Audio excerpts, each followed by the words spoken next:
Introduction. A lot of marketers have all sorts of wrong ideas about social media marketing. Some think that you only need to post viral content to get tons of traffic overnight. They actually believe that if you are able to pump that much traffic to your target website, a large chunk of those people will buy whatever it is that you are selling. Maybe you're selling services, maybe you're selling an event, or maybe you're selling products from an online store. It doesn't matter. According to this idea, you just need to have a lot of traffic, courtesy of viral content on social media, and you will get the conversions you're looking for.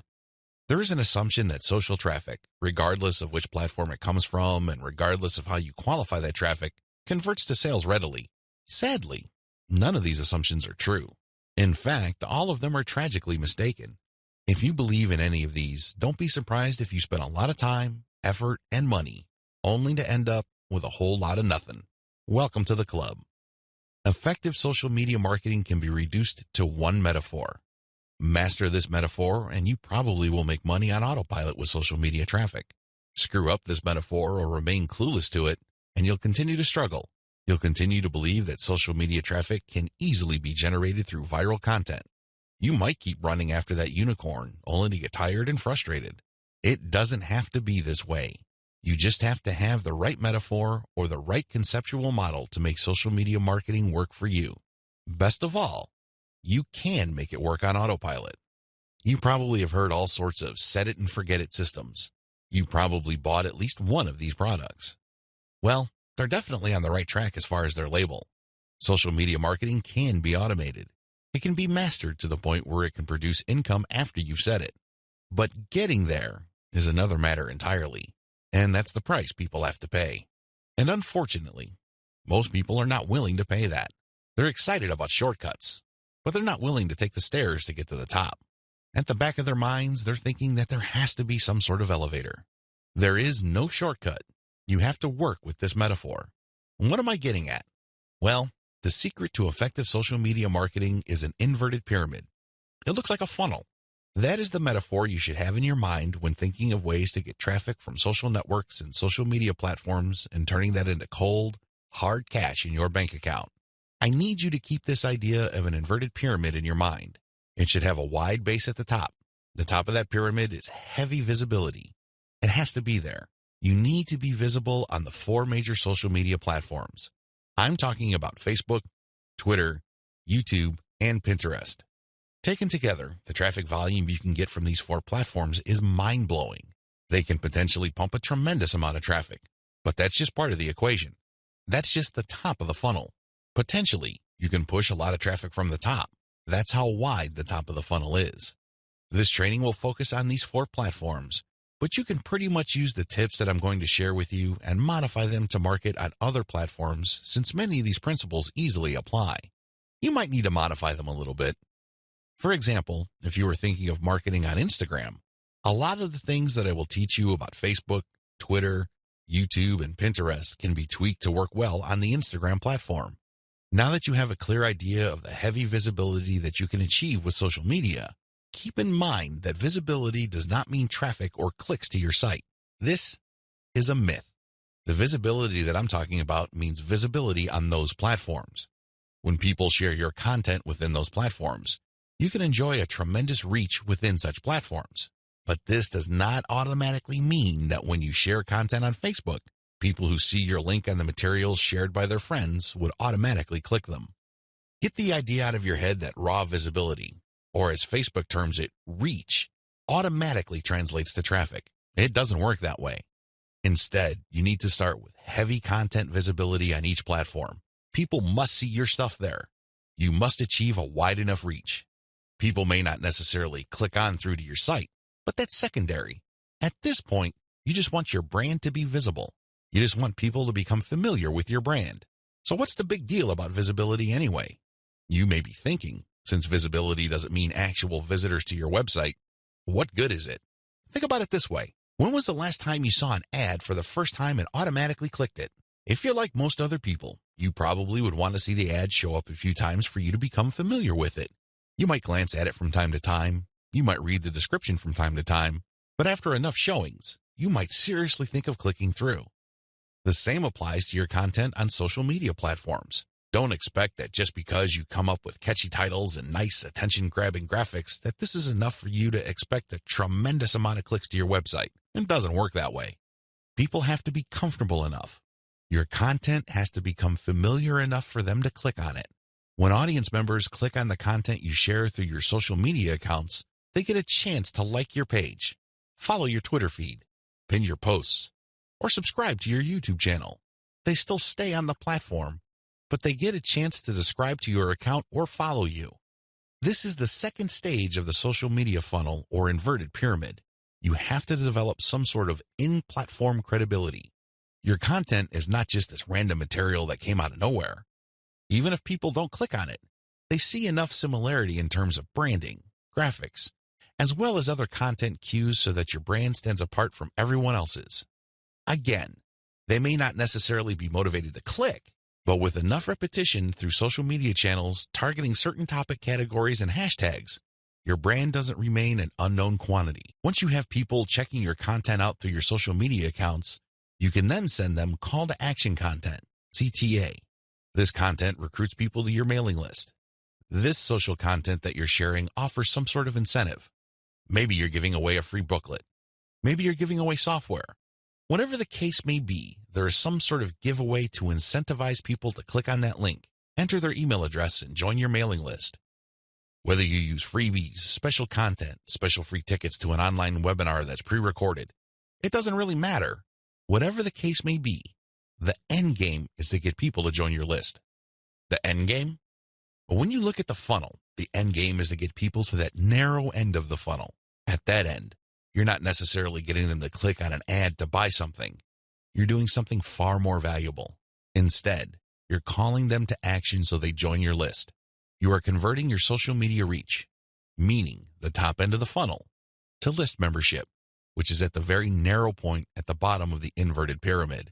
This is where the magic happens. Once people join your list because you have successfully incentivized them to enter their email on your squeeze page, you get a tremendous opportunity to build a long-term sales relationship. That's really the best way to describe it, because when people give you their email addresses, what they're really telling you is that they trust you enough to want to have a business relationship with you. This means you should not abuse that relationship. You should not send them garbage. You should not send them spam. And by spam, I'm talking about material that is not related to the topic of your list. Stay on message, because if you're able to do this, you would have a tremendous opportunity to shape the conversation and continue to sell and convert your list, not just once, not just twice, but over the long haul. There are many successful list marketers who make 7 figures every single year, and all they have is a mailing list. It all depends on how you build that list, who's on that list, and what you are selling on that list. Regardless of how you cut it, you can turn what would otherwise be a huge amount of social media reach into a loyal list. This is the secret to effective social media marketing. You probably haven't heard this before. I wouldn't be surprised, because the vast majority of social media marketing books out there try to trick you into thinking that you just need to harvest all this traffic from social media so people can click like monkeys on the ads on your website. Maybe that worked when Facebook first launched nationally. It definitely doesn't work today. Sadly, this is where too many marketers fail. They screw this up. Now that you know the secret, here's some bad news. This is precisely the point where too many marketers screw up. When they're sending social media content, they promote their squeeze page directly. Although the squeeze page gives away freebies and incentivizes people to sign up, this is too much too soon. And, not surprisingly, a lot of these marketers burn through a lot of exposure just to get people to their list. Worse yet, when these people join their mailing list, they're completely unprepared. They don't know what to expect. They're not properly conditioned. A lot of them are not even fully qualified to become list members. So what do? They end up doing a whole lot of nothing. This is actually the worst kind of list member. It's much better to just have a very tiny list, because if you have a huge list and almost everybody doesn't do anything to put money in your pockets, you're going to be paying for those list squatters month after month. Alternatively, you might attract list bouncers. These are people who join your list just to get whatever premium you're offering, download it, and then promptly unsubscribe. They have effectively bounced from your list. Effective social media marketing. Effective social media marketing means using your social media traffic and highly effective content shared on social media to build successful relationships. Your email list is going to be the platform you will use to convert the relationships made possible through all that social media traffic. You're essentially creating highly targeted mailing lists using content shared on targeted channels on social media. This is the secret to effective modern social media marketing. What social media marketing is and what it isn't. There's a lot of misconceptions regarding what social media marketing actually is. In fact, when you come across people who call themselves social media marketing consultants or practitioners, chances are very high that they will give you different definitions. Part of this is due to the fact that there are many different points of emphasis when it comes to social media marketing. Some people focus on the content. Others pay more attention to the network that the content is going to be addressed to. Others give more of their focus to social engagement. Naturally, to the layperson, social media marketing is a big question mark. I understand if you're confused at this point. In fact, you may be so confused that you try to simplify things in your head and end up focusing on how to get as much traffic for as little effort as possible. That is precisely how a lot of online entrepreneurs and marketers approach social media marketing. Sadly, that is a one-way ticket to failure or disappointment. It's not just going to work out sooner or later. With any kind of project, you have to have the right definition. Otherwise, you're making things harder on yourself. Depending on the definition you go with, you might have all sorts of expectations. And if these outcomes do not come to pass, your resolve and your motivation levels start to suffer. You have to work with the right definition. A winning definition. With all of the above said, what is social media marketing for our present purposes? Well, since this training uses list marketing as its main vehicle for converting social media reach into cold, hard cash, social media marketing is all about content-based audience relationship building. Let me repeat that. Social media marketing is all about content-based audience relationship building. You need to use content in a strategic way. You need to speak to certain audiences and build a relationship with them. This relationship is not this broad word that makes people feel good, but ultimately doesn't mean much of anything. Instead, this relationship has a tangible form. And I am, of course, talking about your mailing list. Once you get people on your mailing list, that's when the fun begins. Everything else is just a workup or a preliminary prior to that point. You need to get people on your list. Social media marketing is going to be your primary vehicle to get people to your list. Everything has to revolve around that list. And this must shape, inform, and guide your social media actions. Managing your expectations. A content-based audience relationship approach to social media marketing sets different expectations compared to other ways of defining this type of marketing. When you read the typical social media marketing book, for example, How to Dominate Twitter, the focus is on traffic. Unfortunately, if that is your main goal, you end up with a the more the better mindset, and you feel really depressed at the end of the day because the traffic doesn't come. Even if it does, there's not going to be enough of it. You have set yourself up to fail. When you use a content-based audience relationship building approach to social media marketing, your focus is on getting the right content in front of the right eyeballs to build the right levels of trust. This is a long-term game. It is definitely a marathon, not a sprint. Since that is your expectation coming in, you position yourself for a long-term victory. You're not going to be the typical failed social media marketer who jumps into the game with both feet, only to find out that the traffic simply isn't there. So what do? That's right, they quit. Manage your expectations by focusing on the right definition and you will be okay. The worst thing you can do right now is to sabotage any chance of future success by defining the problem the wrong way and filling your mind with all the wrong expectations. Social media marketing can build brands if. Now that we've defined social media marketing, the next step is to focus on the end result of this content-based audience relationship building approach. If you do everything right, you walk away with a brand. And let me tell you, that is the best asset you will ever have. Now, in terms of real-world traffic, you may get a low to moderate level of traffic, but if you build a solid brand, that traffic is all you need. That is qualified traffic. These are not random people just blindly clicking on links out of curiosity. These are people who are actually interested in whatever it is you are trying to sell. They want to truly learn more. They want to build a relationship with you because they want to know what you're about, like what you have to offer, and eventually trust whatever it is you are pushing. These are real people. And this is only possible if you build a solid brand. You have to deliver solid value. I wish I could tell you that content marketing is enough to do it. I really wish I could say that, but that is not true. That only explains part of the situation.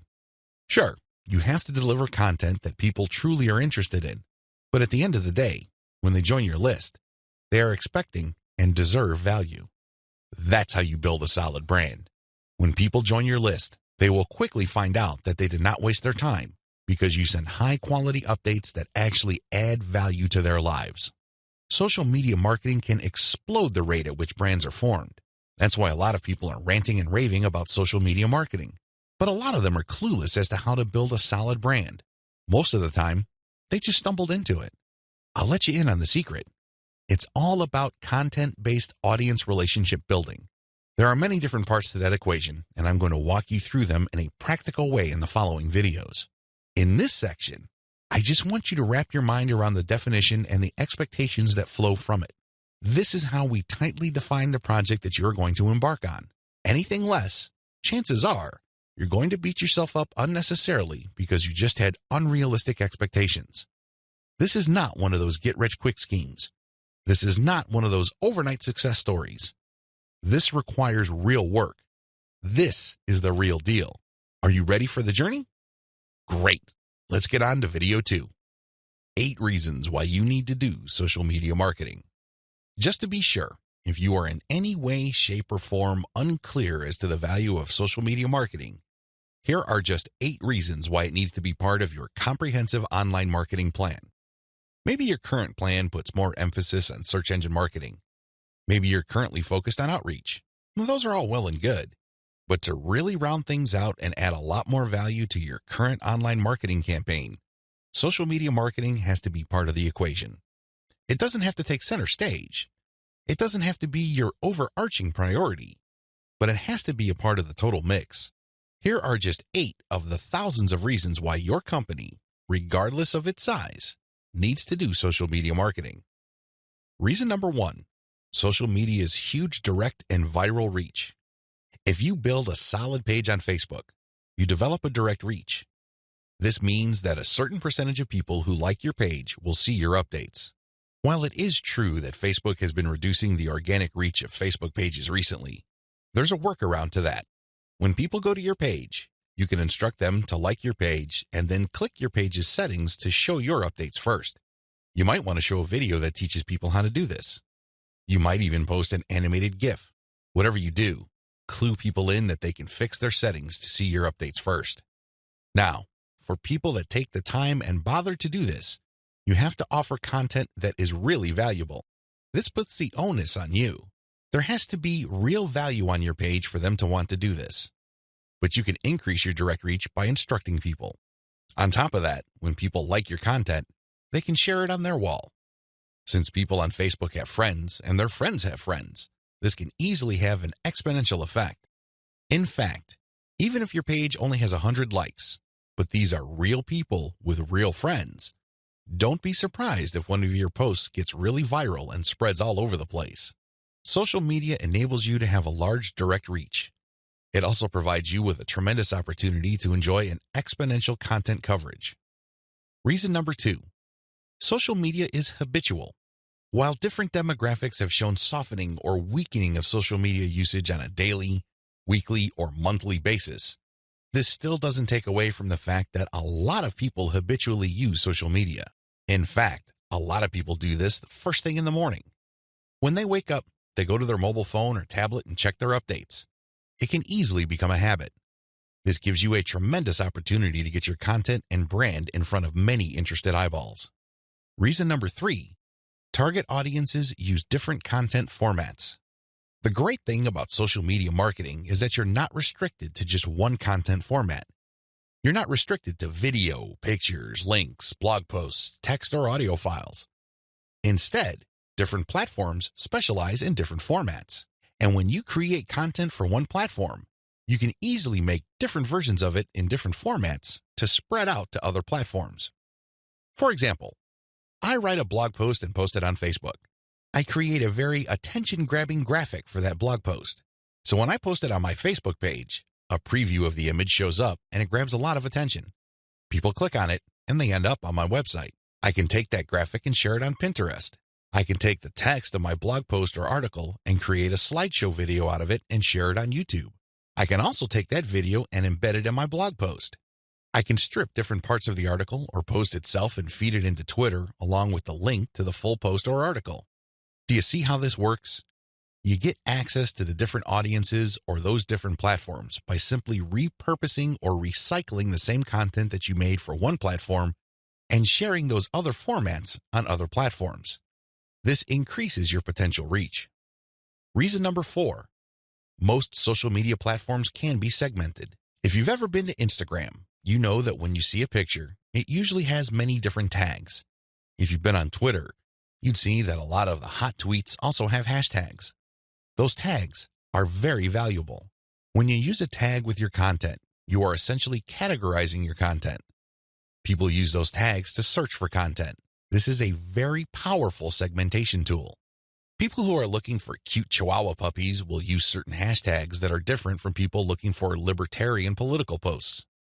If you have a very tightly defined audience, social media platforms' built-in segmentation tools and features can definitely help you. You probably already know that huge audiences that are not very targeted are essentially worthless. Thanks to social media marketing segmentation features, you can get a smaller volume of people from many different platforms, but you can rest assured that these people are actually interested in whatever it is you are saying.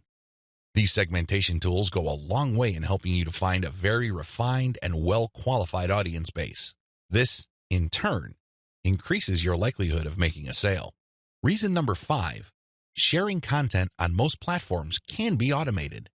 Thanks to tools like Hootsuite and Social Oomph, you don't have to worry about manually going to Facebook or Twitter and copying and pasting materials from a document or spending hours setting up your scheduled posts. You can automate your posts to publish up to 6 months on Facebook. This means that you can set up your Facebook account to post 6 to 10 or more times every day, but you don't have to babysit it because you have fed the content in. The best part is that a lot of these automation tools use bulk feeds, meaning you can format your content in an Excel file and convert it to CSV and plug into these tools. You don't have to input the materials one by one. Talk about saving a lot of time while also maximizing your reach. Reason number 6, you can run a 2-track marketing campaign using mailing lists. The heart of a content-based audience relationship marketing campaign on social media is to build a highly targeted mailing list. Now, this is not what you think. A lot of people are thinking that once they build the list, they're on their way to becoming a millionaire. Absolutely wrong. They're missing a step. When people join your mailing list, it really is a general mailing list. By general, I'm not saying that it talks about all subjects under the sun. I'm not talking about that. Instead, I'm talking about general interest in the specific topic.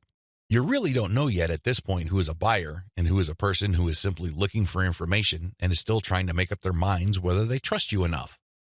You create a general list, and then eventually you try to upsell them to a buyer's list. And how do you do that? Well, you sell low-cost items on your general list. You can sell a booklet for $1. It doesn't really matter what the price is. It has to be very low because what you're really trying to do here is that you're trying to give people a means to identify themselves as a buyer, and you want to make it as smooth and easy as possible. $1 is almost an afterthought to most people. They won't think that it's too painful to buy your product.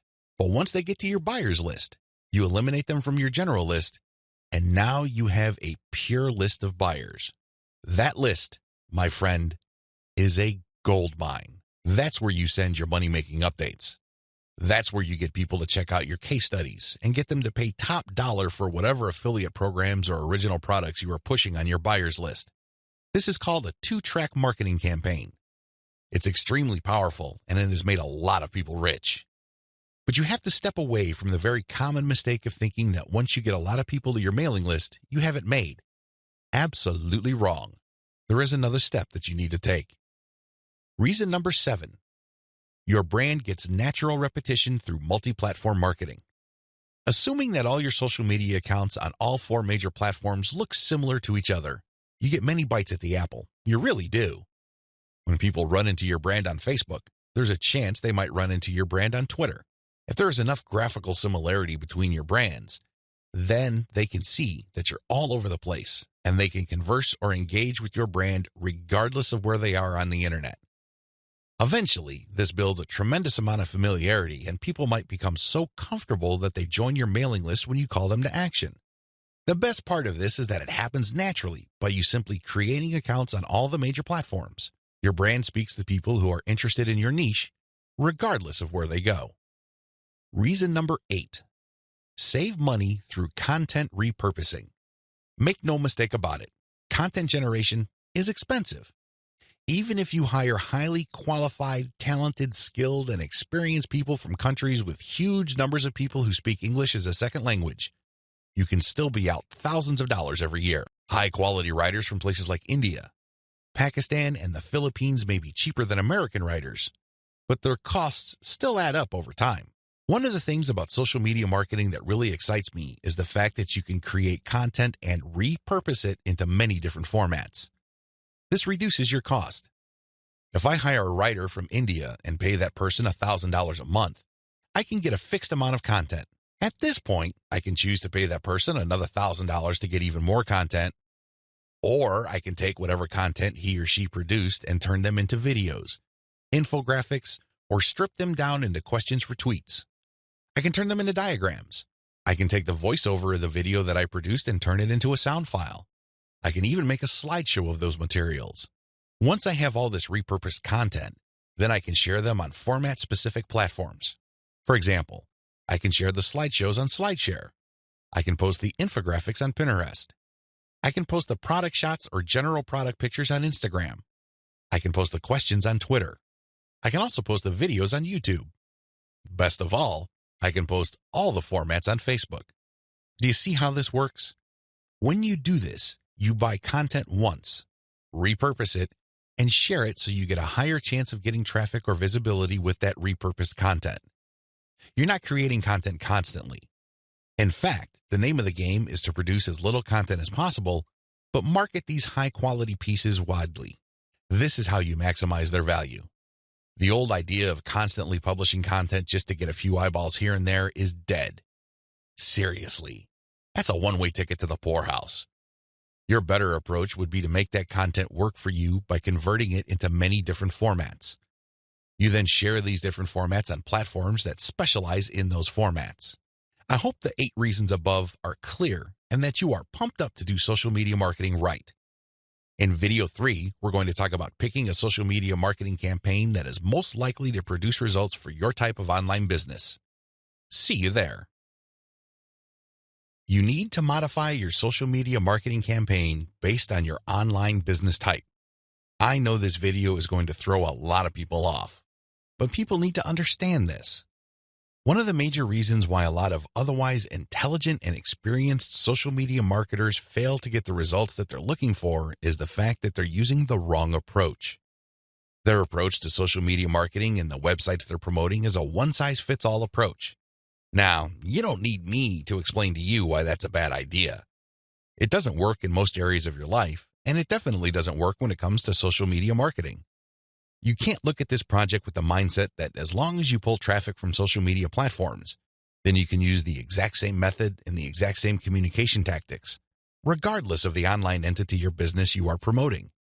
Since we're using content to develop relationships on social media platforms, this one-size-fits-all approach is even more fatal. I mean, it's a bad enough idea as it is, but if you were to use a content-based campaign, it gets even worse. The reality is that different business types require different content and publishing strategies. You have to customize, modify, and tweak your particular content and publishing strategies on social media to fit the type of website you are trying to promote. Now, there are a huge number of website variations out there. In fact, there are too many. I would venture to say that the only limit really is your imagination. But if you were to categorize these different website types into 4 rough forms, they would more or less fall into the following: publishing, e-commerce or dropshipping, email lists, and traffic sales. Again, there are many variations of these, but if you were to look at the different types of businesses out there, you can pretty much reduce them to these 4 types. When you study these closely, they have different needs. They have different features that must be addressed. Otherwise, you're not going to get the results you're looking for. Unfortunately, a lot of social media marketers would try to promote a blog the exact same way they would try to promote a dropshipping or e-commerce website. Similarly, somebody who is essentially just trying to sell their social media traffic is trying to do content marketing like somebody with a blog. It doesn't work. It doesn't make any sense. The bottom line is obvious. Different strategies require different content types. You must start with the type of online entity you are promoting. Are you promoting a blog? Do you have a website that uses a lot of articles? Do people contribute content? Well, you have a publishing website. Do you have a dropshipping online store? Maybe you built it with Shopify and you use Overload to get products from AliExpress. When people buy stuff from your storefront, your software orders the materials from AliExpress and you keep the difference. Maybe you sell from your own inventory. It doesn't really matter. You run an e-commerce website. This is very different from a publishing business. Similarly, if you make your money through your mailing list, you can't market on social media the same way as you would if you had an online store. Again, different strategies require different content types. What do you have available? Now that I've gotten you thinking about how special your specific website target is, I need you to look at the different content types available to you. You need to think outside the box. You need to look at all the available options out there and how you can create content that is tailored to your specific type of online entity. Here are the list of content types you can use to promote different online entities, but your specific focus and specialization should weigh more heavily on certain types of content instead of others. Audio clips, slideshows, infographics, diagrams, blog links, videos. The bottom line, don't just think links. It really freaks me out. In fact, it really saddens me when I see a lot of otherwise capable social media marketers focus almost entirely on spreading their links. They think that this is the end game. Well, yes, links are important. I can see where they're coming from because when people click on a link, that's instant traffic. But you have to understand that depending on the type of target site you are promoting, you would build a tighter brand if you share different types of content. In many situations, you probably would be better off sharing more audio or infographics and diagrams than if you were sharing naked links because people are bombarded with links every single day. You have to pay your dues. You have to become familiar enough to your target audience members using these different content types for them to eventually trust you enough to click on your link. Unfortunately, a lot of people have this in reverse. They start with the links, and when they get desperate, they then use other types of content. At that point, they're a day late and a buck short. Don't do that. Instead, use the derivative content first, and then play up the links. Also, not all of these formats work with your particular style of website. I would suggest that you look at your competitors first and pay close attention to the type of content they are currently sharing. What kind of format do they use? Are they sharing mostly picture quotes? Are they focused primarily on video? Do they have a special fondness for diagrams? This is not random. This is actually telling you all you need to know about how to appeal to your target audience members. This is no time to be revolutionary and come up with something new completely out of left field. That's not going to work. There's a reason why your competitors are not doing this. At this point in the game, you should focus on what everybody else is doing and reverse engineer their formats. Once you have established a distinct brand, then you can experiment with different formats, different ways of doing things, and possibly coming up with something that is distinct to your brand. But until and unless you reach that point, you need to focus first on reverse engineering what everybody else is doing. In other words, let them do your homework. Focus on what they're doing right and build on it. Figure out their areas for improvement and come up with a more compelling offer. Pay attention to what they're not doing. Avoid those because obviously it doesn't pay. I hope I'm being clear here. Make sure that your content types as well as your sharing strategies fit the type of business you're in. A little bit of reverse engineering can definitely go a long way. The classic way to do social media marketing and why it is a waste of your time. Before I jump into the actual meat and potatoes of this training, I need to devote some real estate to how other people are doing social media marketing. I need to do this because it's very tempting for people to engage in the same practices. I can see where they're coming from. It is easy. It's like seeing some chump change in front of you, and it's almost irresistible to fight the urge of bending over and picking up that change. But when you do that, it will throw you off. It will give you a false sense of incentive or reward, and don't be surprised if you end up giving into your worst instincts, only to walk away with less than nothing. This happens all the time because human beings, being the way they are, would always take the path of least resistance. Who can blame them? But by warning you about how this works out, it is my hope that you stay away from this and focus instead on investing your time, effort, and energy on the right way to do things. The classic approach to social media marketing. So what is the classic approach to social media marketing? Well, it's actually quite simple. Whether we're talking about Instagram, Twitter, or Facebook, you need to only follow, like, or friend people who are interested in your niche. You connect with all these people, and then after you have followed them, a lot of them would actually follow you back. For example, on Twitter, for every 100 follows, don't be surprised if maybe 20 to 30 people follow you back. Now, this is where it gets really bad. Classic social media marketers would then spam their followers. They would just send all sorts of unrelated garbage, and then they would unfollow. Do you see the pattern? Follow, get followed, spam, unfollow. I wish I could tell you that they do this sporadically, but instead, these self-professed professional marketers use all sorts of sophisticated software to do this. Up until a few years ago, this worked like a charm. This was a great way to get a lot of Twitter traffic, but not anymore. This pattern instead can get you banned. More importantly, whatever traffic you do manage to get using this tactic is not going to be any good. Why? There's no targeting. You're not pre-qualifying these people who would follow you. The only reason why they followed you in the first place is because you followed them first. Where's the selection there? Where's the targeting there? Now, you can make wild guesses, but ultimately, it's a volume game and it leads nowhere. The return on effort is not there. I'm not saying that you can't make any sales doing this technique. I'm not claiming that. But what I'm saying is that whatever rewards you get are not offset by the wasted time, effort, and energy, as well as opportunity costs involved. You're better off using a quality-based approach. Audiences are looking for quality. The bottom line to modern social media marketing is to use quality content. Your content will speak for you. Your content will do the pre-sales job regarding your brand.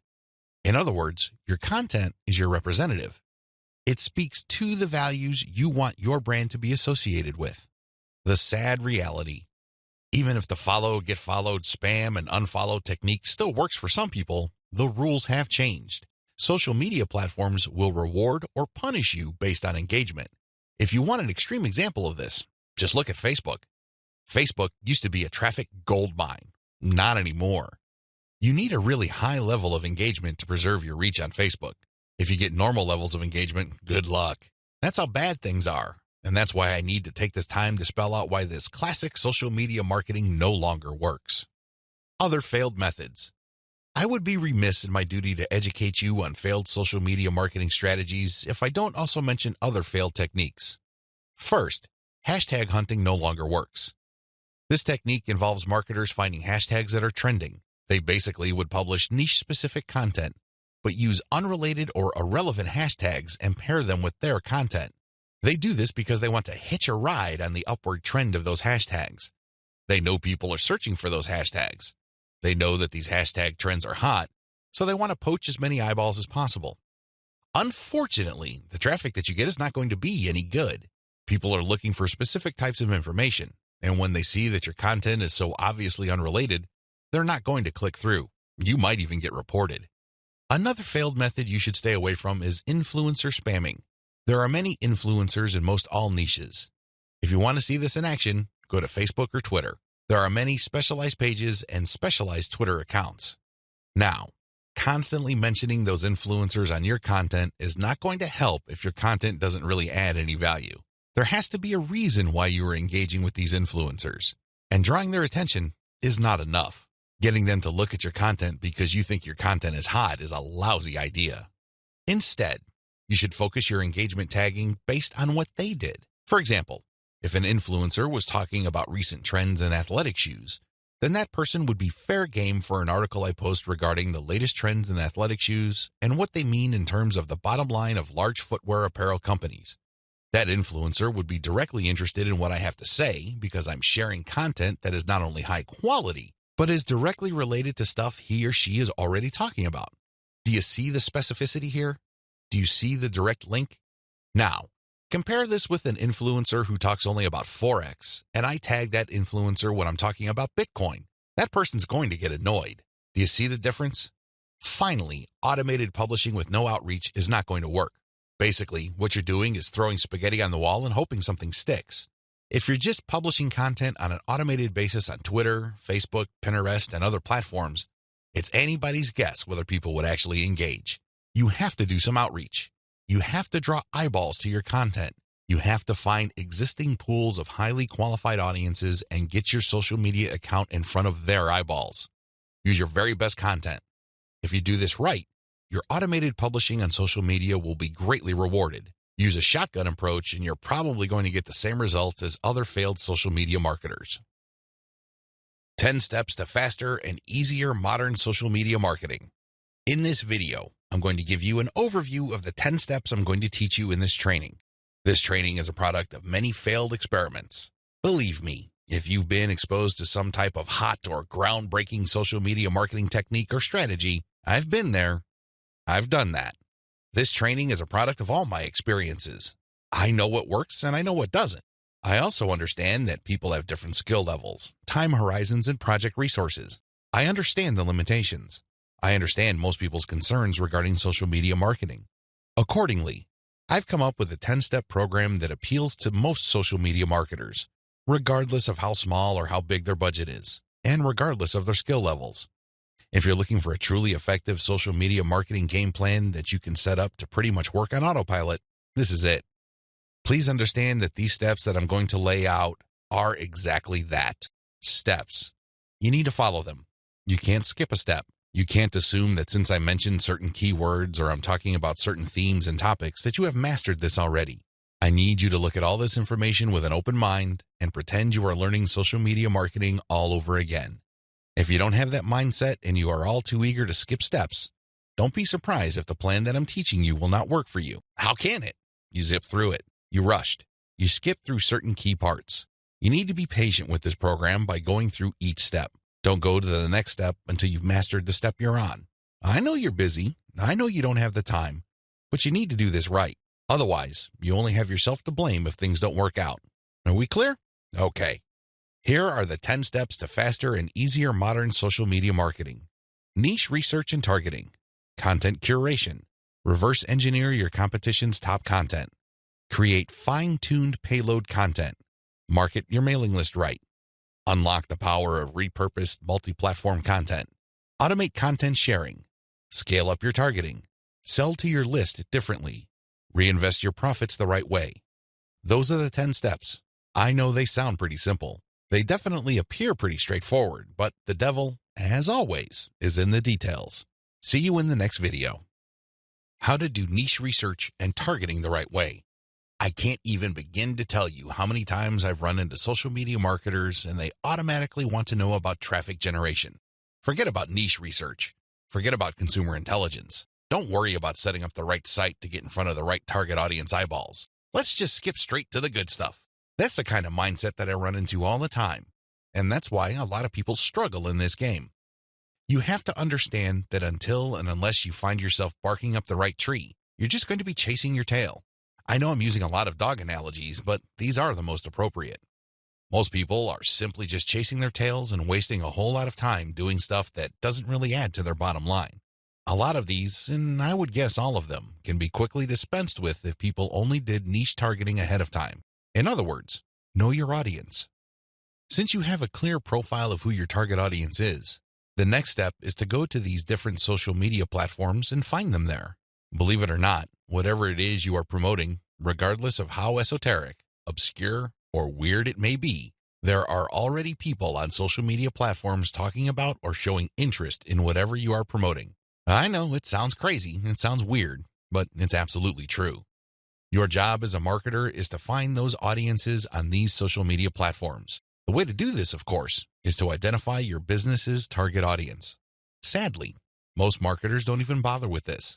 Instead, they just look at social media marketing as a simple task of finding traffic. That's it. That's the name of the game. That's all there is to it. If you want to be successful, you need to be clear about who your target audience is. And believe me, this is not always easy. You're going to run into the temptation of making educated guesses about who your target audience members are. Most of the time, that doesn't work. Thankfully, there is an easier way. The more you take random shots in the dark, making all sorts of wild guesses, the more money and time you will lose. There's a shortcut here. Find your competitors. Seriously, just find them. And let me tell you, regardless of how weird, esoteric, or seemingly unknown your niche is, there will be at least one competitor on social media. Find that organization or business and let them do your niche and target audience research for you. Since they've already started and are already speaking to your audience, find out who your competitors are and look at their social media profiles. Reverse engineer who they're following. Pay attention to who they're targeting. Look at how they categorize themselves. In the most simplest terms, pay attention to the hashtags they use with their content. These clues should be enough to give you an idea of where to start. This way, you get a head start. You're not completely stuck in the dark and absolutely clueless as to what to do. Instead, you have some objective, tried and proven information you can work with. Pick your target niche. You have to remember that every business can be positioned in at least one of two ways. The bigger your niche, the more angles you would have at your disposal. You can look at different subsegments of your niche. You need to understand how this works because you might think you have a clear niche, but it may well turn out that there are many different layers or tiers to that niche. There might be different subsegments there. You should have a clear understanding of what your niche is generally and what subsegments exist within that larger niche. Again, you can reverse engineer your competitors to take a stab at this. Regardless, you need to do this. You need to get this information. Now that you have an idea of what your target niche is, go to the different platforms like YouTube, Facebook, Twitter, and Pinterest. Now, look at whether these places have sizable content areas or messaging areas like Facebook pages, groups, Google Plus communities, Twitter hashtags, Pinterest pinboards, and existing YouTube channels. Pay attention to these places and see if your niche is big enough on those different platforms. If you notice that a particular platform doesn't really feature that much content for your specific niche, this is a red flag. The demand may not be there. The audience size might not be worth your while. On the other hand, if you see there's a lot of videos regarding the topics that you're going to be hitting, this may be a good sign. But you need to do another level of analysis. Pay attention to the number of competitors you have. If there seems to be a huge number of competitors fighting over the same niche, then this is going to be a problem. But if it turns out that there's a lot of content targeting your niche, but they're only produced by a handful of people or organizations, this is an encouraging sign. Also, pay attention to how active your target audience members are. Look at the content that's being shared regarding your niche. Do you see a lot of engagement? Do people share this stuff? Is this hashtag quite prevalent? Look for these and other objective indicators of activity. When you wrap your mind around these indicators, then you should have a clear idea of whether you should target your niche at a particular platform or whether you should ignore a platform altogether. List out your niche indicators. While you're doing reverse engineering, pay attention to how your niche is indicated on platforms. These involve hashtags, categories, keyword targets, labeling patterns, and tags. Use these to do the analysis I described above. Again, in any niche, there are sub-niches. So your goal here is to find a sub-niche or a way of positioning your content so you don't run into a ridiculous amount of competition. You're still tapping into a sizable pool of demand, but you're not making things impossible for yourself by running headlong into well-entrenched professional competition. You will probably need to keep experimenting with different sub-niches until you find one that is promising enough. Content curation, your secret social media marketing weapon. Now that you have picked the specific sub-niche that you're going to be targeting, as well as finished doing advanced research on where your sub-niche or niche segment audiences are located on social media platforms, the next step is to find content. I've got some good news and some bad news. The good news is that you stand to save a lot of money. The bad news is that you need to put in a lot more time and pay attention to details. There are no two ways about it. You cannot drop the ball when it comes to the quality of the content that you are going to be sharing on your social media accounts. Each and every piece of content you share must build your brand. This is non-negotiable. You can't just pick random pieces of content that somehow, some way has something to do with your niche.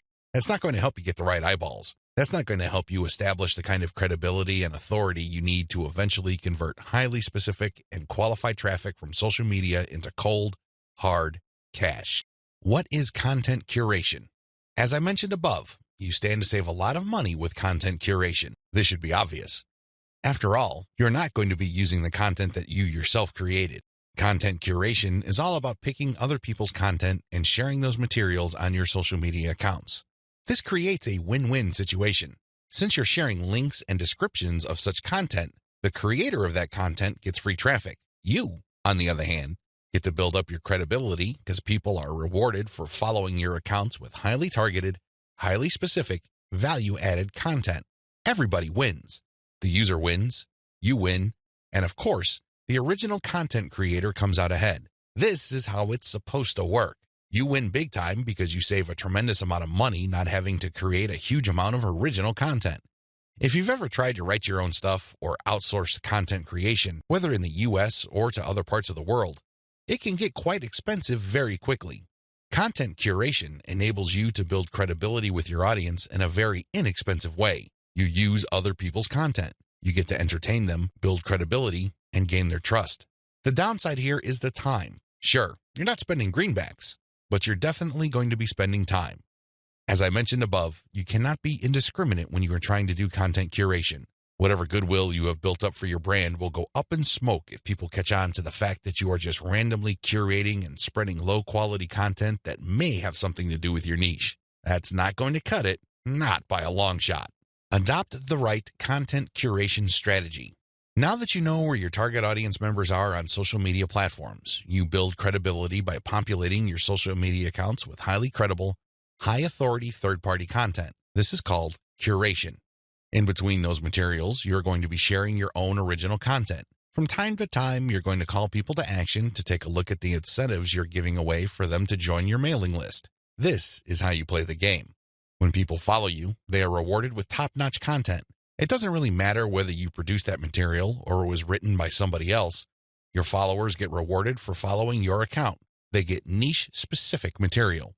Eventually, you build trust with them because you only send them the very best materials. They start paying attention to your own materials. More importantly, they start noticing the content you share, which actively encourages them to sign up to your mailing list. This is the key. You intersperse your own original content. You create an impression of quality in their minds because you're sending only the very best third-party content. You then mix in your own original content, which is of the same quality as the other stuff you're sending. Eventually, they warm up to your brand, and this is where your call to action content comes in. You call them to action regarding the freebies you're giving away. Maybe you're giving away software, a booklet, discount codes, or even a full-blown book. It doesn't matter. You are ethically bribing them to enter their email addresses so they can download the incentive. That's how you build up your mailing list. On top of all this, when people join your mailing list, you call them to action to share the emails that you're sending them. Maybe you should ask them to forward that email to their friends. Maybe you would want them to copy and paste the material and post it on their Facebook wall. The best part to content curation is that it's very easy to automate. Seriously. This is one way of content promotion that is very automation friendly. You only need to get the URLs of the third-party content that you're curating and plug them into an Excel sheet. You then convert the file into a CSV file, which is then imported by social media scheduling tools like Hootsuite and Social Oomph. You don't have to manually enter anything. You don't have to schedule everything by hand. You can do all of this through software. Isn't that awesome? You get to build credibility while at the same time minimizing work. Now, with that said, you need to pay special attention to the content quality. High attention to detail is the key. You have to resist the temptation of running basic keyword searches on Google or on social media platforms and grabbing anything that is somewhat related to your niche. That is a one-way ticket to brand destruction. You worked hard to build your social media brand. It really would be a shame to see it all go up in smoke because the content you're curating is very unpredictable when it comes to quality. There may be several days when you're sending the very best, cutting-edge reports on your niche, followed by a few days of just completely worthless content. What do you think prospective fans would think? Either they would think that your brand is unreliable or you're unprofessional. Whatever the case may be, you're not going to be convincing people that your brand focuses on the very best in your niche. You need to be very discriminating when you select your content. You have to read through the materials. Make sure that the content is alive, updated, and well-written. This, of course, takes time. The trade-off, obviously, is that you don't have to spend money. Regardless, you need to pay close attention to the content that you're sharing because it represents your brand. The quality it contains either makes your brand look good or erodes your brand. It's your choice. Reverse engineer your competitors' top content. In the previous video, I mentioned that you're going to have to mix in your original content. Now, the question that's probably on the top of your minds is, how do I know which content to produce? Well, there are two ways to do this, like I mentioned earlier in this training. You can try to figure out things on your own and engage in all sorts of experiments, or you can just simply allow your competitors to do your homework for you. I hope you can see which path is the easiest. It should be obvious. If you are sending the very best content on your niche, your original content must be at the same level or better. Otherwise, your followers are not going to take the bait. They're not going to trust your brand. They appreciate the fact that you're collecting all this information, and they're probably going to stick around and follow your social media accounts. However, you can't count on them to do much of anything else. There's really no incentive for them to join your mailing list. Why should they? Your content is not that great. They only need to compare the kind of original content you produce with the other top-notch third-party stuff you're sharing to see your weakness. Do you see the problem here? You have to produce top content if you want your brand to be credible. Thankfully, this is easier than you think. Simply reverse engineer your competitors. Look at their most successful stuff. How do you know? Look at the social media indicators of their content. How many likes does their top content get? How many shares? Is there any other indicator that shows that this content actually has traction? Maybe you should pay attention to the number of comments for that content. Maybe you would want to run a backlink checker on a piece of content and see how many other blogs or websites link to that piece of content. This is how you measure the overall success of any single piece of content so you can use it as a template, if you will, for your own content. I'm not saying that you should rip it off.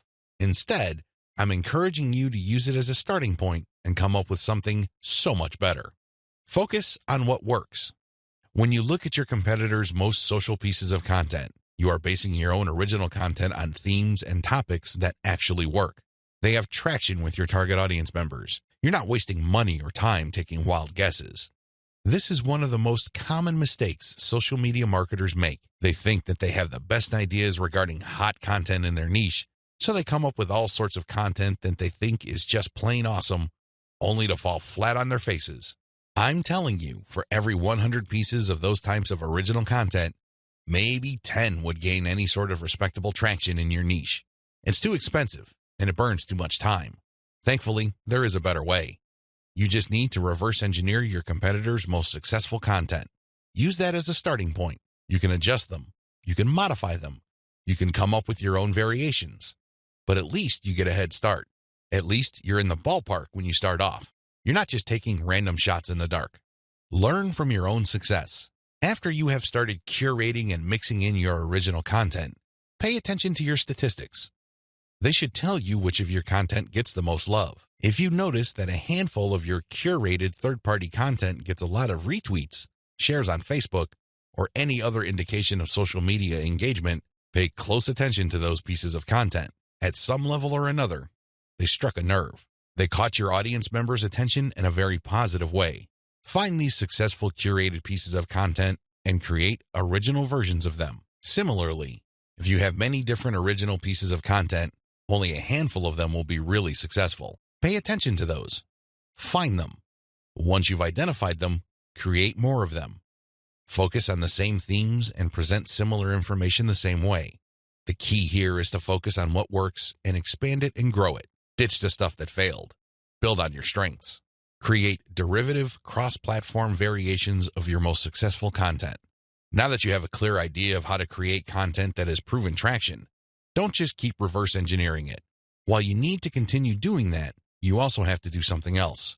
Create derivative or cross-platform versions. For example, one particular type of blog post does well on all your social media accounts. Identify its themes, pay attention to its patterns, and come up with another blog post. See if that works. If you achieve the same level of success, you're onto something. This is not a fluke. This is not a one-time thing. You have struck on a theme that your audience members readily enjoy. The next step is to take things to a whole other level. Instead of just cranking out yet another blog post, create videos about that theme, make specialized diagrams, produce infographics. Take these materials and share them on social media platforms that specialize in those formats. For example, for blog post URLs, share them on Twitter and Facebook. For videos, share them on YouTube. For diagrams and infographics, share them on Pinterest. Drilling even deeper, look at your hottest blog posts and strip out key questions and use these as leads or titles for tweets. Tweet the same content several times over the course of a week. Of course, don't drop it all in 1 hour, but space them out. Still, when you use the right questions, you become very visible on Twitter. Pair these with the right hashtags. The bottom line, the great thing about content curation is you save a lot of money, but you are also positioning yourself to build on your strengths. You focus on things that you're doing right and figuring them out so that you can predictably produce successful content. Now, this is not going to happen overnight. You have to keep experimenting until you find the right themes that consistently work with your audience. Fine-tune your payload content. As I have mentioned previously, you can come up with your very own content based primarily on the social signals of the top-notch third-party materials you are curating. Put simply, when you are going through your research, you will keep coming across certain pieces of content which get a lot of engagement on social media.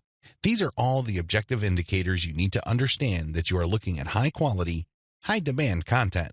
At that point, you can come up with your own version of that content. You can use it as a template, so to speak. Another approach would be to just do curation first. You just take all the high-quality third-party content with great social signals and put them all on auto-publish on your social media accounts. You run this curation campaign for several weeks. Soon enough, you will see a pattern. Eventually, you will see that some of these materials get a lot more engagement than others. At that point, you can then come up with your own version. Personally, I pick my own content using both methods. If I'm in a hurry to get people to sign up to my mailing list, I do the first method. But if I'm unsure about the niche or I'm still trying to feel my way around in terms of understanding my audience, I would stick to the second method. There's really no one right answer. It really all depends on your situation.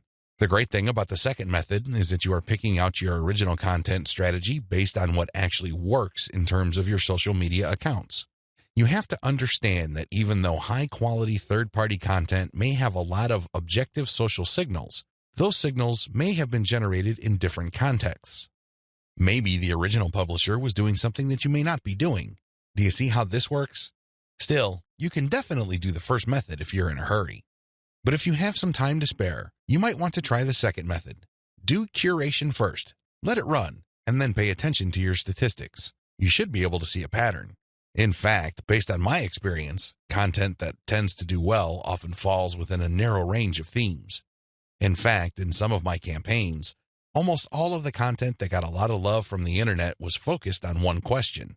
That's how focused your audience's needs may be. You should pay a lot of attention to the following. Look at the engagement of the content and the click-through. A lot of social media marketers drop the ball at this point.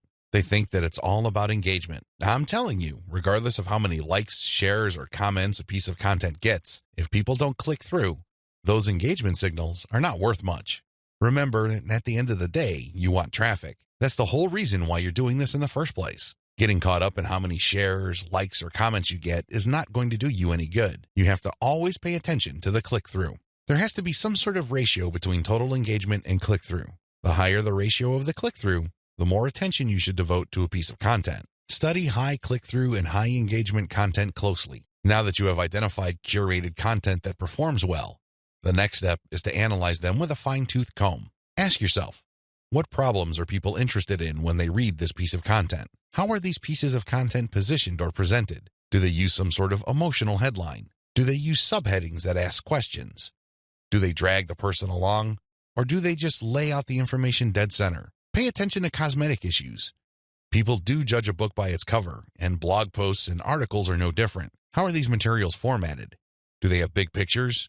Do they have header pictures? Do they use diagrams? What are they doing exactly? Once you've answered all these questions and you're comfortable with the answers you got, the next step is to create your own content specification sheet. This is going to be your template. Now, make sure that you're not just basing it on one successful piece of content. That third-party content might be a fluke. The company behind it might just have gotten lucky, and for some reason, that piece of content went viral. That's not going to help you. You have to base your template on the success of many different pieces of curated content. This way, you can be more confident of the fact that even if you barely comply with all the specifications, you would at least get some decent and positive results. Using the information above, Create payload content. Now that you have gotten your template together, you need to create your own high-quality, high-engagement original content. This content is going to be used to sell people on your mailing list. When they read this content, they're supposed to get excited about joining your mailing list. This is content that is most likely to be credible and most likely to be shared. Are you excited? Well, don't get too excited. A lot of people jump in with both feet and they end up sabotaging themselves because the payload content they create looks like an advertisement. That's obvious spam. Nobody's going to trust you with that. You're obviously trying to pull tricks and play games. That's not going to work. Instead, the content must be informative. Think of it as an infomercial. You're selling something, that much is obvious. But people have to walk away with solid value. You have to walk that tightrope. There's a thin line between shoving stuff down people's throats and providing solid value without asking for anything in return. You have to come up with a decent compromise between the two. The bottom line is, whatever you do, the content you produce must be valuable. It must add value to the lives of people reading your materials. That's how you build credibility. That's how you get people to get excited about your mailing list. Remember, your list is supposed to add value to their lives. It's going to be very hard to give that impression when the content that you share is worthless. I hope you can see that. I'll see you in the next video. Market your list right. Now that you have figured out your payload content, the next step is to understand what kind of giveaway you're going to have to use to get people to sign up for your mailing list.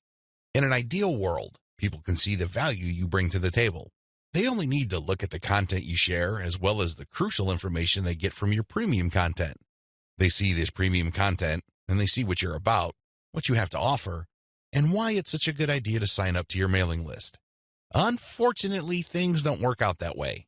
Even if you have the very best blog posts and articles on your website, people still need a push to sign up to your mailing list.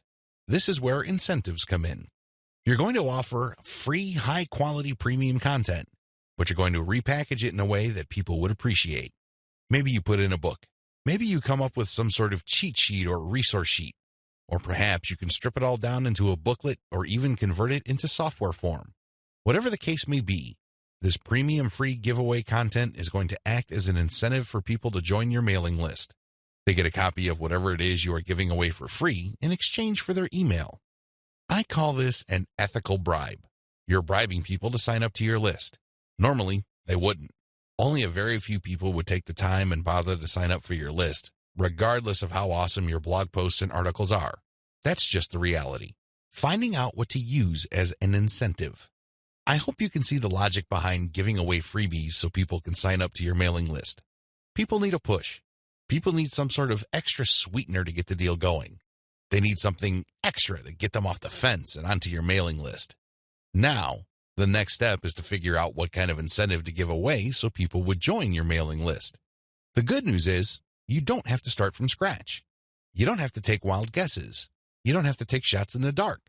When you pay attention to your top-performing original content, you should have all of the information you need to come up with a compelling incentive. For example, if you run a gardening blog and you notice that a lot of people click on share and otherwise engage with your content on tomatoes, it's probably a good idea to come up with a free giveaway book on how to build your own inexpensive tomato greenhouse. You see how this works? Pay attention to your best-performing original content. Look at the questions they answer and look at the questions they fail to answer. This way, you can use your popular content as a launching area for your incentive content. You let your readers know that if they need more information, and they will because the content that they're enjoying or missing certain items, they should click on this link.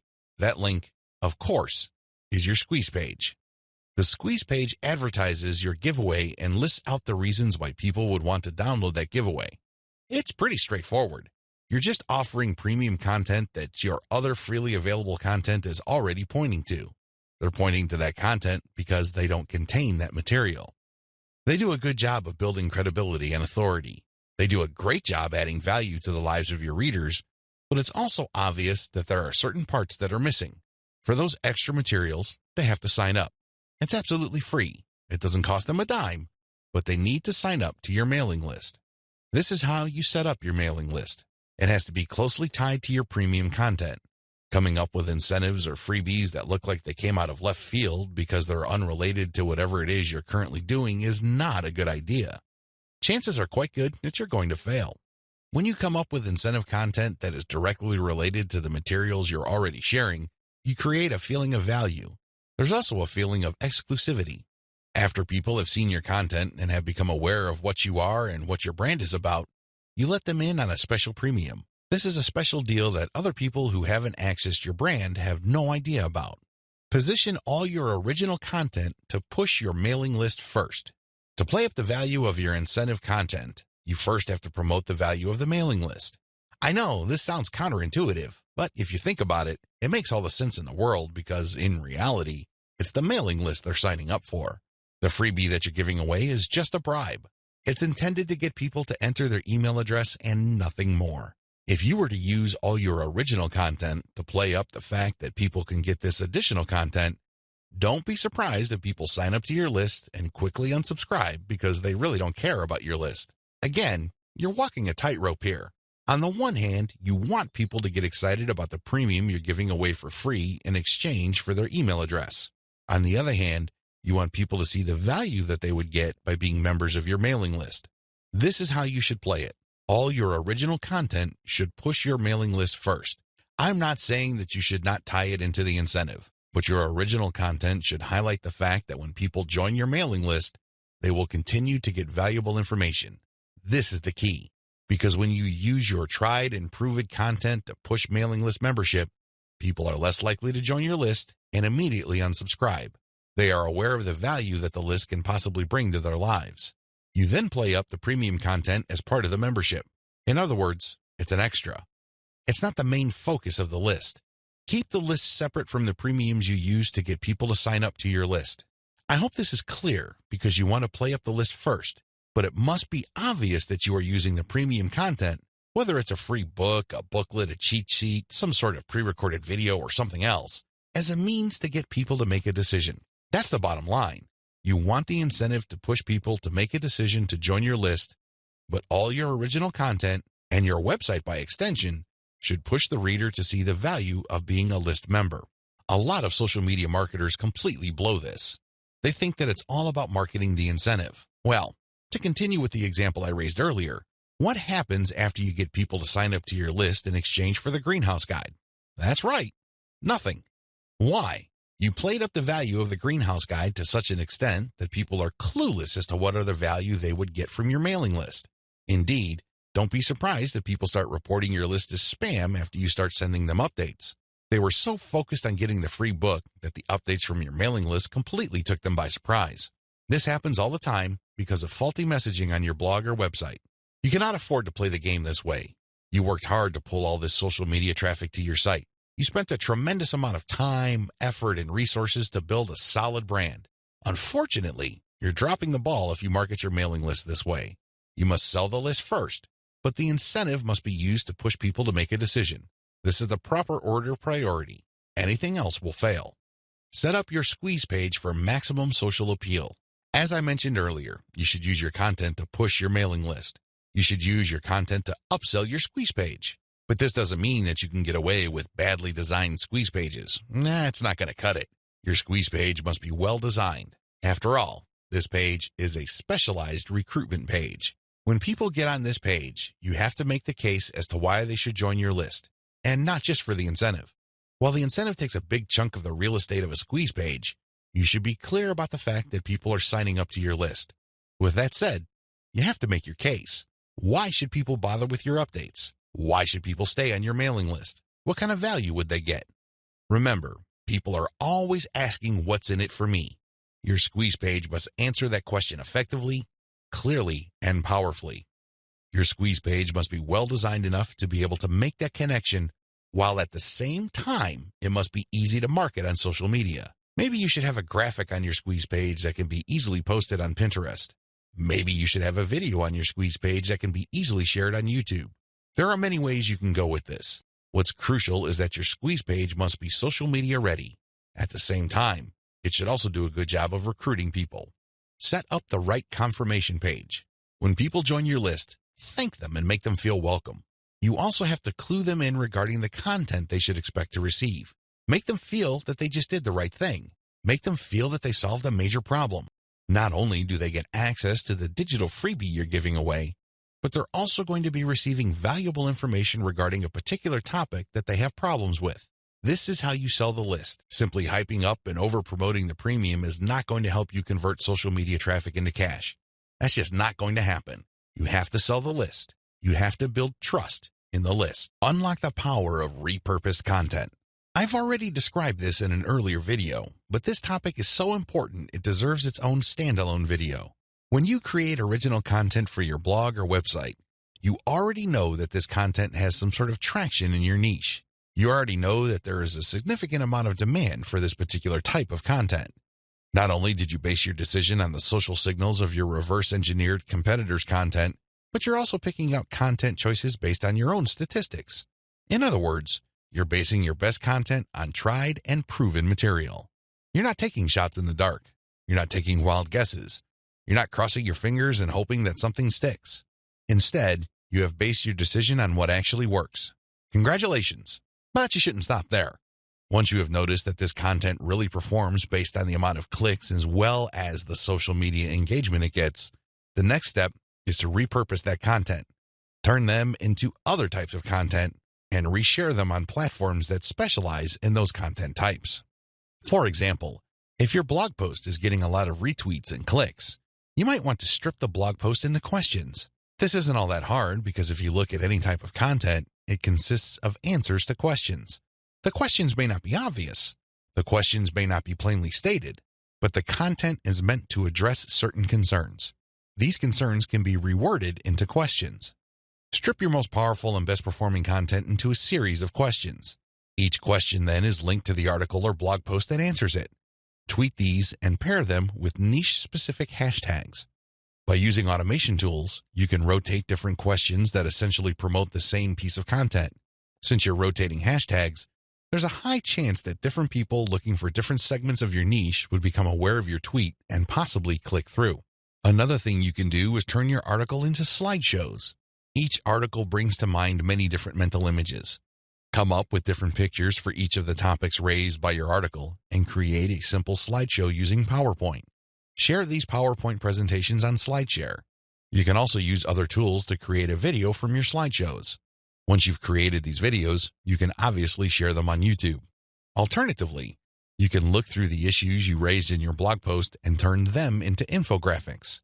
Infographics are essentially stripped-down graphical forms of articles or blog posts. They focus on the most important points you raised and make them easier to understand by the viewer by converting them into pictures. Share these infographics on Pinterest. Finally, you should make sure that all your blog posts or articles have a nice header picture. This way, when you load the link on Facebook, a nice preview shows up. It grabs eyeballs and people are excited to share the content. On Facebook, you have a wide range of content formats to choose from. You can share links, videos, infographics, photos, diagrams, and even audio files. After you share materials on your Facebook page, you should then get the link to that post and then share that Facebook page link in Facebook groups that cater to your niche or a related niche. This is how you unlock the power of repurposed content. If you play the game this way, you spend less time creating content and more time promoting. Promotion is the name of the game. You may have great content, but it's not going to do you much good if people don't even know it exists. For every hour you spend creating content, you should spend 10 hours promoting that piece of content. This is how you build up a successful mailing list. This is how you create a solid brand on social media. Start with powerful content, but create different versions and spread it on many different social media platforms. Use automatic content sharing. Before I get into content sharing automation, I want to highlight one other important reason why you should repurpose your content. If your audience members keep seeing that you talk about the same stuff over and over again, chances are you will lose them. People want to hear new stuff. People want you to explore other related needs of theirs. They don't want you to basically keep recycling the same stuff over and over again. Unfortunately, that's precisely the kind of risk you're running if you simply focus on giving people more of the same successful stuff. You know that a particular content theme works. You know it gets a lot of engagement. You know that it draws a lot of clicks. It's perfectly natural for you to want to keep recycling that same theme. Don't do it. Focus on the very best way to present that theme and stick with it. Just do it a few times, but focus more on repurposing. This way, when people get into contact with your content, they can see that you are talking about something that appeals to them, but in different formats. They are more likely to pay attention. They're more likely to click through. They're more likely to share. Keep this in mind when it comes to repurposing. Don't think that Video 11 is completely optional. It isn't. You want your social media feeds to consist of highly successful content as much as possible. It really would be a shame to figure out what works, only for you to get lazy and just focus on text content. I'm sorry to say it, but text content can only take you so far, which brings me to content sharing automation. Since you're going to be sharing a lot of content, and much of this content being third-party as well as original and repurposed content, you're probably going to have your hands full if you decide to do this manually. First of all, since you're going to be covering many different platforms and sharing different formats on those platforms, you have a lot of forms to fill out over and over again. Sure, you may have created an account, one for each of those platforms, but submitting to those places requires you to fill in forms. Posting on Facebook involves form filling. Now, if you really don't have that much content to share, this should be barely manageable. But if you're looking to maximize your visibility by publishing on your social media accounts several times a day, you need to automate. Unfortunately, simply plugging in information into content publishing tools is not going to do you much good. You have to know when to publish. Believe it or not, the vast majority of your target audience members check their Facebook, Twitter, Pinterest, and YouTube accounts within a certain block of time every single day. Post outside of that block of time and you miss the eyeballs of the vast majority of your audience members. Sounds good so far, right? Well, here's the problem. Different audiences have different time preferences. How would you know? This is where experimentation comes in. First, you're going to have to share your content randomly at different times of the day. As much as possible, share content every hour. Set your content automation tools to publish every hour. Let this run for about a week or two. After the experimental period is over, check your stats. Facebook Insights, for example, will tell you when most of your page fans checked out your content. Armed with this information, you should set up your automated software to publish your content in a cluster to fit those optimal times. For example, in the experimental stage, you're publishing one piece of content every hour. That's 24 pieces of content spread out over a full 24 hours. After you checked Facebook Insight, it turned out that 80% of your content views actually take place between 8 a.m. and 5 p.m. You then take those 24 posts and compress them within that 8 a.m. to 5 p.m. window. This is how you publish in clusters. Forget time blocks outside of that time frame. This way, you maximize your chances of the right eyeballs seeing your content. Special notes for Twitter. If you're going to be publishing on Twitter, republish your content many times during the day at the most optimal time frame. Facebook Insight already told you that your content is being viewed within a specific time frame. Chances are your Twitter fans have the same social media viewing habits. Stick to that time frame. Now, here's the secret. Set up your automated content publishing tools to tweet out your best content many times during that time frame, but you also have to rotate different hashtags. This way, you can reach different people looking for hashtags that are related to different subsegments of your niche. Special notes for Facebook. When publishing to your Facebook page, don't hesitate to publish original content that you have published before. Try to avoid publishing only once. Instead, you should sandwich or schedule this republished successful content in between high-quality, curated content. This way, people get more exposure to your best content. Once they click through, you get yet another chance to recruit them to your mailing list. Remember, when you share high-quality third-party content, you're not getting the traffic. You're building credibility, but you're not getting potential list members to your squeeze page. That's just not happening. When you share your own original content, you get a chance to recruit them to your squeeze page. Keep this distinction in mind. This is the reason why you should republish your most successful content by interspersing it with top-rated, curated content. Scale up your targeting. When you're publishing on Facebook and Twitter, you can use hashtags. This is definitely true with Instagram. Regardless of the platform you're on, make sure you play around with how you categorize or tag your content. In any niche, there are many different tags available. Experiment with these. See which tags get the most attention from the social media platform you're sharing a piece of content on. Of course, you're not going to find the magical combination of hashtags overnight. That's not going to happen.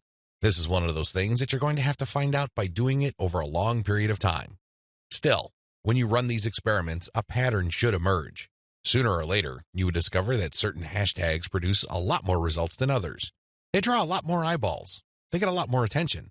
Most importantly, they get a lot more engagement. Stick with those. Experiment with tagging niche-focused influencers.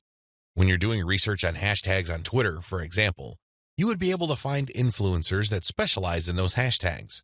These people just love to post content related to certain topics. They use a narrow range of hashtags every time they post. It seems that's all they focus on. Find these people. Look at their content. Are people retweeting them a lot? Are they getting a lot of love for their content? Do they get a lot of engagement? Are people responding via Twitter? It should be fairly easy to see which accounts are influential in your niche and which aren't. Don't just focus on how many followers they have. Instead, look at the total amount of engagement they get, and also pay attention to the ratio of followers they have to the number of accounts they follow. For example, if I find Mike Smith to be a big poster in my niche because it seems that he just seems to rotate among the 10 hashtags that are most relevant to my niche, I look at his followers in relation to the number of accounts he's following. If he's only following one person, yet he's being followed by 15,000 people, Mike Smith might be an influential person. I say that he might be because I'm also going to have a look at the engagement levels of his posts. Are his posts getting a lot of retweets? Are a lot of people responding? Are a lot of people clicking the heart icon? If his content has these factors, then his account is probably worth following. Most importantly, you should tag influential people on Twitter when you post. You use your most powerful hashtags and you mention them in your post. This can help you get on their radar. These people would be put on notice that you are also sharing content that is similar to the stuff that they are interested in. If they check out your stuff and they like what they see, don't be surprised if they share your content with their following. Engage with them. Let them know about your questions or suggestions. In fact, you should engage with them so much that you can possibly create a relationship where they would publish your guest posts if they're bloggers, or discuss whatever it is you're doing on their social media platforms. At the very least, when you partner with them, they become part of your content distribution network. In fact, a lot of them can even get you interviewed on influential blogs in your niche. Don't think that influencer engagement is simply restricted to tagging people. That's just the beginning. That's actually the tip of the iceberg. They can do so much more for you. You just have to continuously engage them and be social. This doesn't mean that you have to kiss their butt. This doesn't mean that your stock response to all of their posts is amazing post or great post, I love it. That's not going to work. That's not going to push the ball far enough. You have to actually engage. And oftentimes, this might seem like you're criticizing them. This might seem that you are offering a negative view, but you need to get their attention. You need to bring home the point that you actually know your stuff and that you are also credible in the same niche space. That's how you get them to take you seriously. That's the kind of engagement that builds respect. Otherwise, you're just going to look like another member of the choir. They really don't have any incentive to interview you or post your guest content. Why should they? You're not really sharing any information or suggesting any points of view that are different or distinctive. Experiment with paid traffic. Only after you have spent a lot of time drumming up free traffic from social media marketing should you even think of buying traffic. I know this sounds a bit extreme, but it's the absolute truth. Why? Well, in the beginning, you don't know when your target audience members will be reading your content. In the beginning, you don't know what their demographic breakdown looks like. How many males compared to females are in your audience pool? Do males or females like certain types of content that you share? What are their age ranges? Where are they located? I hope you see the big picture here. You have to use free traffic to do initial audience intelligence. Once you've gotten all these important insights, you can then start paying for Facebook ads and other platforms' ads. If you start any earlier than this point, you probably would end up wasting your money. Study your statistics first. Pay close attention to audience patterns. Take out ads based on these patterns. Sell to your list differently. At this point, you have turned social media traffic into list members. Congratulate yourself. You've managed to do something the vast majority of social media marketers cannot do, or, worse yet, don't even think about doing. It's quite an accomplishment. Unfortunately, even at this point, it's still too easy to drop the ball. In fact, a lot of people who have mailing lists stay with one mailing list. They think that as long as people who visit their blog sign up to their mailing list, they're good. Well, at a certain level, they're correct. A certain percentage of those list members will buy affiliate products that you promote on your list. A certain fraction of your mailing list will buy your original products. Some may even visit your online store and buy merchandise. But the problem here is that if you accept this scenario, you are settling for cents on the dollar. You really are. Don't you want to maximize the value of all your hard work, focus, and energy you invested in your venture? Wouldn't you want to maximize your return on effort? If you want to get maximum results from your mailing list, You have to sell your list differently. There are really no two ways about it. Every other approach would lead to, at best, mediocre results or, at worst, no results at all. Keep the following tips in mind. Use different content on your list. When people join your mailing list, chances are they join because they got exposed to some of your content. They already know what you talk about. They are already familiar with the quality of your content. They understand the themes that you focus on. That's why it doesn't make any sense for you to feature the same exact content on your list. Sure, you may make some changes. You might change the title. You might even switch things around. But people aren't dumb. They can see right through that. They can see that you are recycling content and feeding them stuff that they have probably seen before. Do you think this kind of practice builds confidence? Do you believe that doing things this way will build trust? Of course not. You have to use different content. What kind of content will you have to use? Well, first of all, you already know what your most popular pieces of content are. Start with these. No, I'm not talking about republishing them. I'm talking about analyzing them and seeing where the gaps are. Are there any questions that are left unanswered? Are there any questions that were raised by the answers that you gave in those popular pieces of content? These should be enough to get your mind going as to the kind of finely tuned, high-value content that you're going to be sharing on your list. Remember, your updates are the ultimate reward to your list members.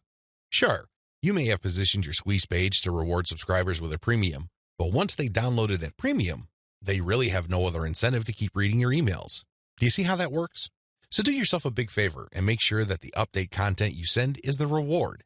That's how you get people to open your emails and read your materials over and over again. Reward them for being on your list. Don't drop your guard. Don't take it easy. Don't give in to laziness. This is your time to rise and shine. Everything else that happened before this was just a dress rehearsal. This is it. This is where the rubber meets the road, and you better perform. Use premium content. If you really want to hit the ball out of the park with your mailing list, send updates that really highlight how original the content is. Well, how do you do this? Use social proof for case studies. These are testimonials of people that have taken your advice or who have experienced certain things that you talk about. When people read these stories, they can't help but be engaged. They can't help but be absorbed into the narrative. These people sharing their testimonies are real flesh and blood human beings with real problems that your readers can relate to. That's the kind of compelling content that will take your list to a whole other level. Why?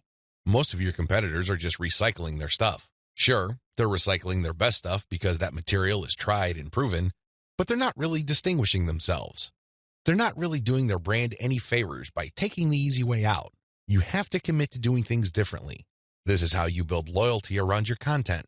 Remember, when you're running a mailing list, your content is composed of the emails you send out. No more, no less. Upsell, upsell, upsell. I can't say the word upsell enough. If you want your list to make money, you have to upsell. Now, you don't have to be a hero. You don't have to overdo this. You don't have to come off like some sort of super salesman. If you're like most people, you know how annoying, pushy salespeople are. You probably will push back. You will probably tune them out and unsubscribe. I can't say I blame you. That's how most normal people respond to pushy salespeople. By upsell, I am just telling you to send content that highlights a problem and a solution. That's all upselling is. You remind people of their range of problems, and you remind them of certain solutions to them. Now, of course, just like with most things in life, there are good solutions and even better ones. Your job is to send email updates that get people excited about finding a solution and laying out common solutions that are good, but are not the best. What you're doing here is you're drawing their attention to the very best solution to their problems. For example, if you run a social media marketing mailing list, you can tell people that creating picture quotes and videos from pictures is a great solution to their original content needs. But an even better solution would be to automate these materials where people just click on images and all of a sudden, a video is created. It saves a tremendous amount of time, effort, energy, and most importantly, the created video would then automatically be uploaded to their social media accounts. That's the kind of distinction between good enough solutions and obviously superior solutions. That's how you upsell people to your list. You're still providing value. You're still answering their questions. You're still addressing their needs. But you're laying out a range of options. They can try to do things on their own or try to do things the way most people handle the problem, or they can try something else. When they look at that something else, that's when you sell your affiliate product, your original product, or your service. Regardless of how you do it, you need to upsell, upsell, upsell. I wish I could tell you that this was easy. I wish I could tell you that this is just a simple matter of laying out some alternatives and then playing up the best solution. The best solution, of course, pays you a commission and you make money off each sale. Unfortunately, it's not that easy and it's not that simple. Here's the reason.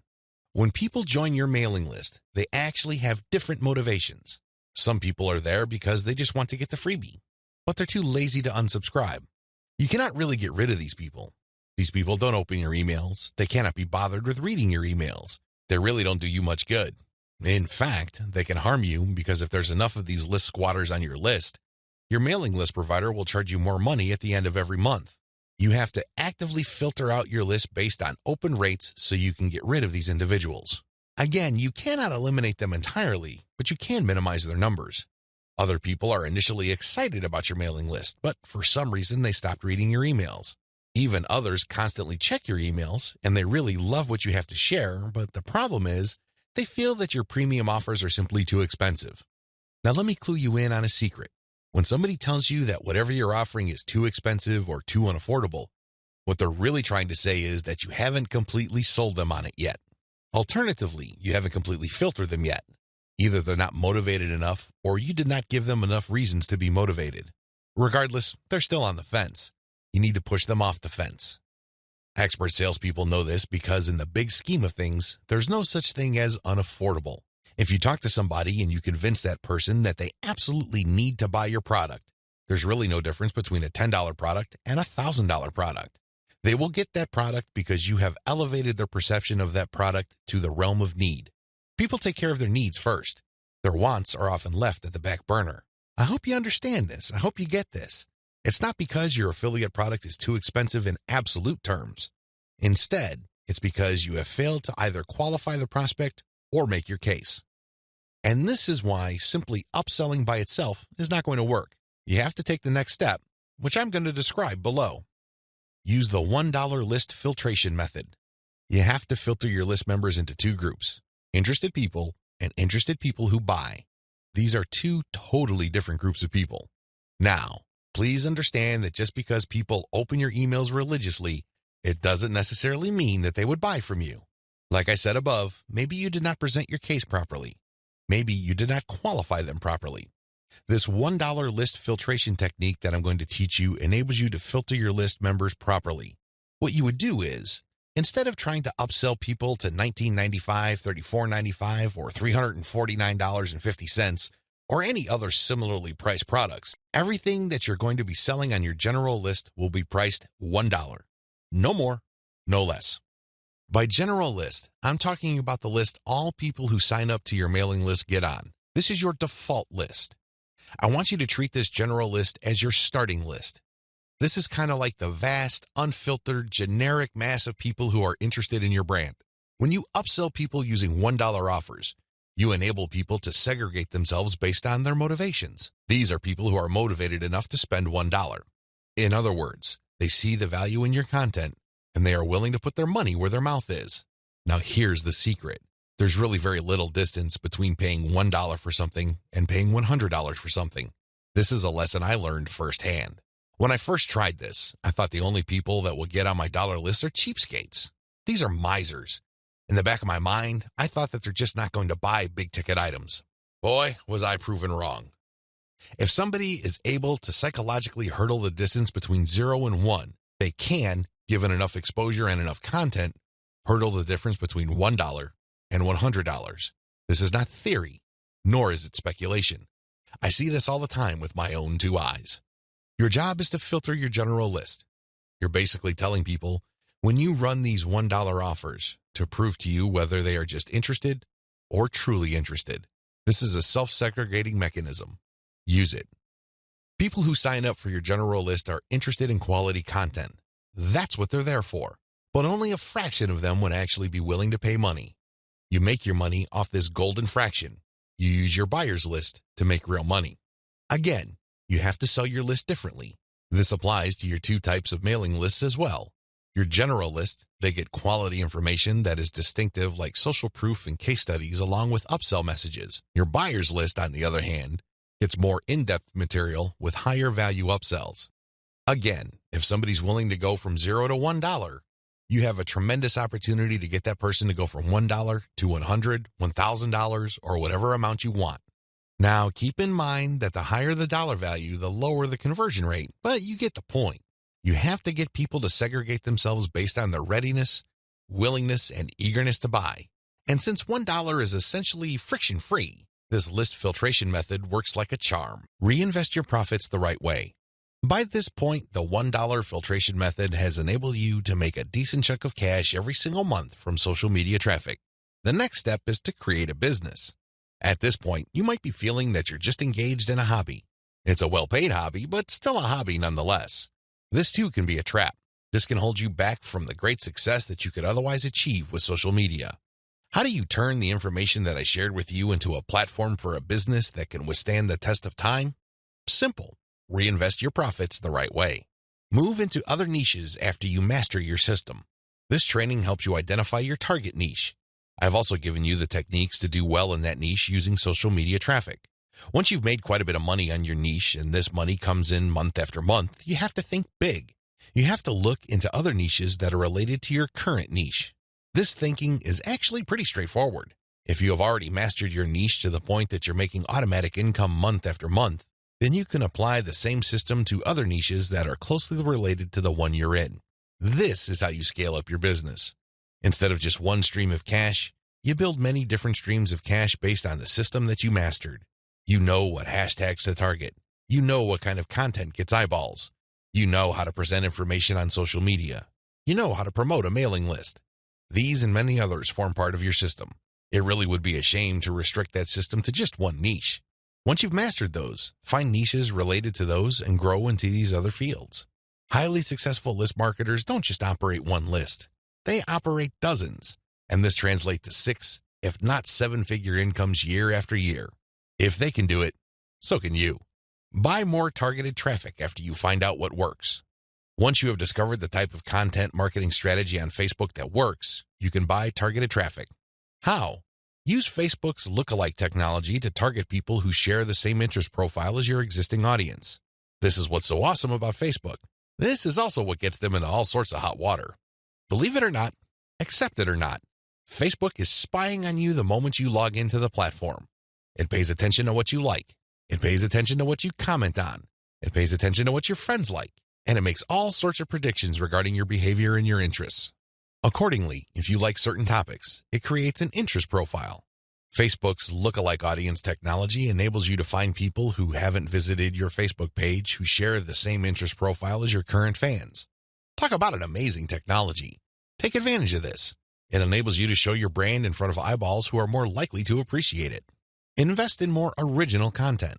You might want to invest in original content.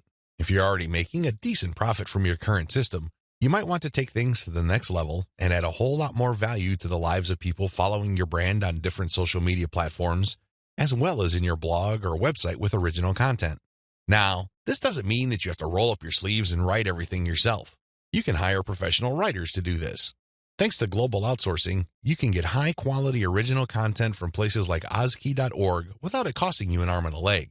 You can get high-quality content that truly engages your audiences without it killing your profit margin. Invest in more content updates. This advice really flows from the previous point I raised. If you're going to be investing in more original content, automatically you will be investing in more content updates. You will have a lot more original materials to share. These two actions go together. Regardless, you need to step it up in terms of content updates so you can pack a lot more value. Invest in your original products. When you're started out setting up this system I teach you in this training, you probably would be focused on affiliate products.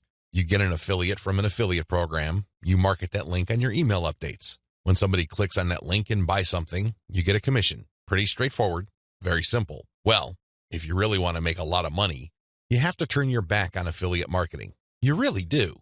Instead, you have to sell your own stuff. The reason why you need to do this boils down to control. When you are selling other people's materials, you are at the mercy of their squeeze page, their landing page, and ultimately, the quality of their product. What if their product sucks? What if their sales page converts only a fraction of the people it could otherwise have converted? You lose out. That's the bottom line. If you want to maximize your control over your income, you need to invest in your own original products. Thankfully, outsourcing is always available to you. You can outsource to professional companies like Ozkey.org or other specialized content producers to help you produce high-quality original materials for cents on the dollar. Sell your own video-based membership courses. The main problem with product sales online is, by and large, you're selling the item once. Somebody clicks the buy button, they pay, they get access to the download link, and that's the end of the story. They already have the product. They can enjoy it, they can throw it away, they can do whatever they want with it. But the transaction only took place once. Wouldn't it be awesome if people keep sending you money every month? Wouldn't it be great if you get recurring income? Well, that's exactly what you can enjoy when you sell your own video-based membership courses. For example, if you have a gardening blog, you can set up a video-based course where you teach people the ins and outs of garden cultivation. Every single month, each member's PayPal account or credit card account is billed a certain amount. You don't have to lift a finger. And this goes month after month after month until they cancel. The best part? You shot the videos once, yet you make money off them month after month. How awesome is that? This is called passive income. And the great thing about this is that you don't have to stick with video. It can be any kind of membership. Maybe you can give them access to pictures. Maybe you can give them access to files or even software. It doesn't matter. What they're paying for is the right to download that material month after month. This is the key. Recurring income should be your ultimate goal. This is how you maximize your effort. You're putting in less work while getting more money out of the system. Unfortunately, this is not something that you can master getting out of the gate. It also doesn't happen overnight. You have to pay your dues by doing the other steps above first.